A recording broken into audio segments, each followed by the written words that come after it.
اور تم سے ذوالقرنین کے بارے میں دریافت کرتے ہیں،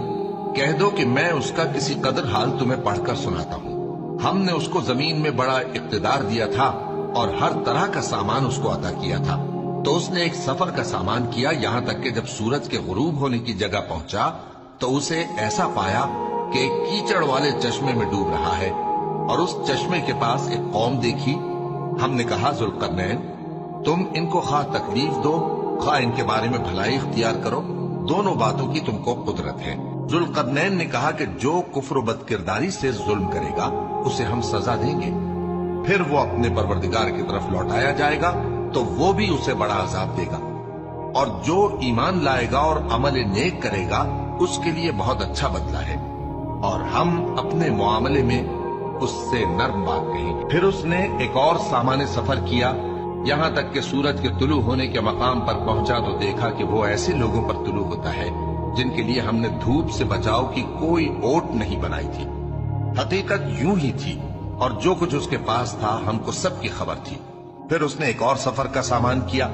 یہاں تک کہ دو اونچے سیدھے پہاڑوں کے درمیان پہنچا تو دیکھا کہ ان کے اس طرف کچھ لوگ ہیں کہ بات کو سمجھ نہیں سکتے۔ ان لوگوں نے کہا کہ اے ذوالقرنین، یاجوج اور ماجوج اس علاقے میں فساد کرتے رہتے ہیں، بھلا ہم آپ کے لیے خرچ کا انتظام کر دیں کہ آپ ہمارے اور ان کے درمیان ایک دیوار کھینچ دیں۔ ذوالقرنین نے کہا کہ خرچ کا جو مقدور اللہ نے مجھے بخشا ہے وہ بہت اچھا ہے، تم مجھے قوت بازو سے مدد دو، میں تمہارے اور ان کے درمیان ایک مضبوط رکاوٹ بنا دوں گا۔ تم لوہے کے بڑے بڑے تختے میرے پاس لاؤ۔ چنانچہ کام جاری کر دیا گیا، یہاں تک کہ جب اس نے دونوں پہاڑوں کے درمیان کا حصہ برابر کر دیا اور کہا کہ اب اسے دھوکو، یہاں تک کہ جب اس کو دھونک دھونک کر آگ کر دیا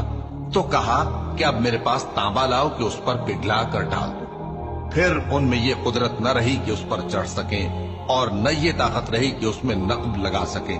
بولا کہ یہ میرے پروردگار کی مہربانی ہے، پھر جب میرے پروردگار کا وعدہ آ پہنچے گا تو اس کو ڈھا کر ہموار کر دے گا، اور میرے پروردگار کا وعدہ سچا ہے۔